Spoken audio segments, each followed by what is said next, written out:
All right, so today we're taking a deep dive into talking. Oh, fun. Yeah, something we all do every day. Right. But specifically, we're exploring how to sound natural when you're speaking English. Hmm.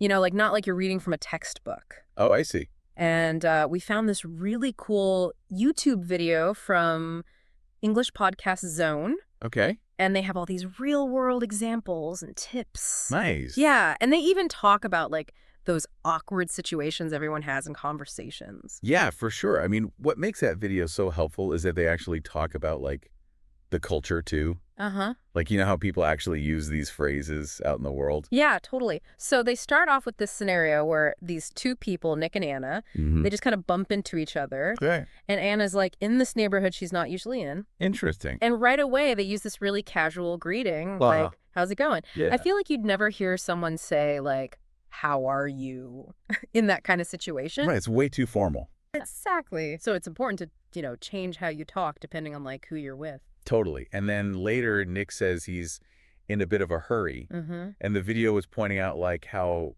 that's such a good phrase to use if you need to, like, excuse yourself Oh, yeah, definitely. when you don't have much time. But you want to be polite. Exactly. Yeah, it's like that perfect balance, Yeah, you're not being rude, but you're getting your point across. You sure? So then they move on to, like, exchanging contact details. Oh, yeah. I always find that a little awkward. Me too. But this video actually explained, like, the etiquette really clearly. Huh. Interesting. And I think this is where understanding the culture is really important. Mm-hmm. Because in a lot of English-speaking cultures, like exchanging contact info, it's a way to show you want to stay in touch. Yeah, Whether it's, like, professional or just personal. absolutely. But then later, Nick completely forgets Anna's name. Oh. Yeah, he says, slipped my mind. Which is like a funny way to say you forgot something. I know, right? But it totally works. It does. It doesn't sound so robotic. Exactly. Plus, like, everyone forgets things sometimes. So it's kind of like you're making a joke about it. Yeah, you don't seem so uptight. Right. So then the video has this segment called Putting It Together, Okay. where they really break down some phrases. Whoa. And one they focus on is around here. Okay. And what's interesting is they don't just, like, define it. Right. They explain, like, when you'd use around here versus around the corner or around there. Oh, wow. And I never really thought about that before. Yeah, it's like those small differences can really change what you mean. Exactly. And then they go on to terrible with. Like, I'm terrible with names. Yeah, exactly. Or directions or whatever. Haha. I use that one all the time. Me too. And I think it kind of shows that it's okay to admit what you're not good at. Oh, for sure. And then you can, work on it. Yeah, like when you're learning a language, it's important to know your strengths and weaknesses. So you can, focus on improving.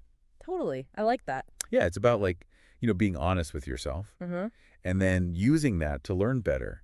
So, we were just talking about knowing your weaknesses. Yeah. Well, the video goes on to talk about something that's, like, super awkward for everybody. Oh, I know what you're going to say. Forgetting someone's name. Oh, it's the worst. I know, and they actually have a whole section on how to deal with it. Really? Yeah, they even tell this funny story. Oh, I love their stories. Me too. So one of the hosts was at, like, a family reunion, Mm-hmm. and he totally forgot his uncle's name. Oh, no, that's so embarrassing. I know, but it's also kind of funny.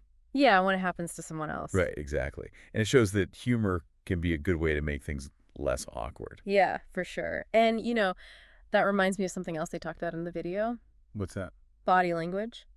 Oh, right. Like, even if you say something simple like, how's it going?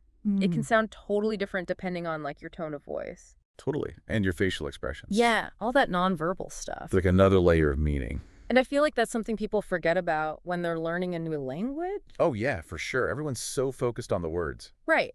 But what about humor in different cultures? Ooh, that's a good question. Like the video was talking about English, but what's funny, it can be so different around the world. It really is. So you have to be careful. So would those same strategies even work? Probably not always. Right, because something that's funny here. Could be totally offensive somewhere else. Exactly. So it's not just about learning the words. You have to understand the culture, too. Yeah, and like how people communicate. Absolutely. I mean, that's what I think makes this whole deep dive so cool. I agree. It's like, we're not just learning phrases, we're Mhm. learning how to actually use English in the real world. Yeah, it's way more than just a textbook. Right. And one thing that really stood out to me What's that? was how important those little phrases are. Oh, you mean like in a bit of a hurry? Yeah. or slip my mind. I used to think those were just like filler words. Right, but they actually make you sound way more fluent. And natural. Exactly, like you're not even trying. And they can also change the meaning of what you're saying. Oh, totally. Like in a bit of a hurry can also be a way to say, I don't have time for this. Yeah, or slip my mind can be like you're trying to downplay a mistake. Uh-huh. Exactly. It's crazy how much meaning those little phrases can have.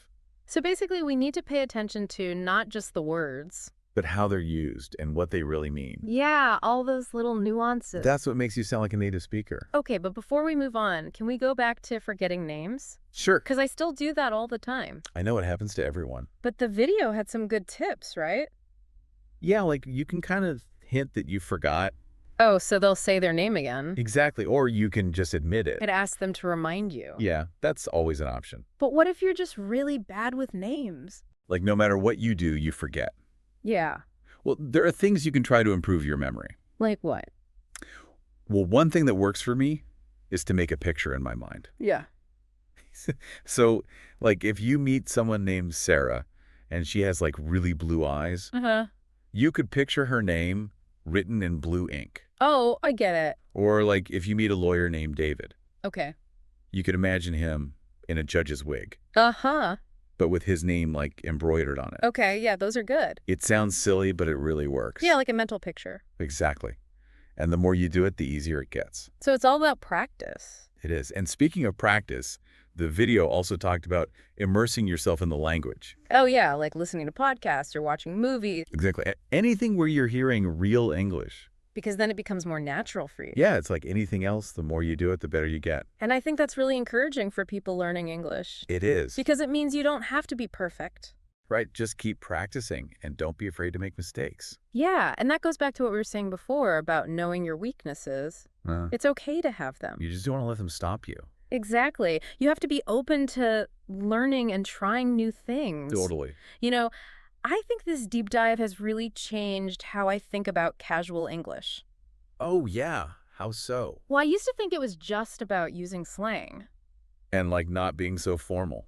Yeah, but now I see it's so much more than that. It's like a whole other way of communicating. Exactly, and it's about understanding the culture.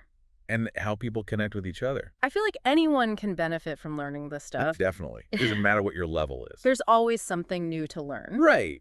So, to wrap things up, what are the big takeaways from this deep dive? Well, I think the most important thing is to remember that language is about communicating.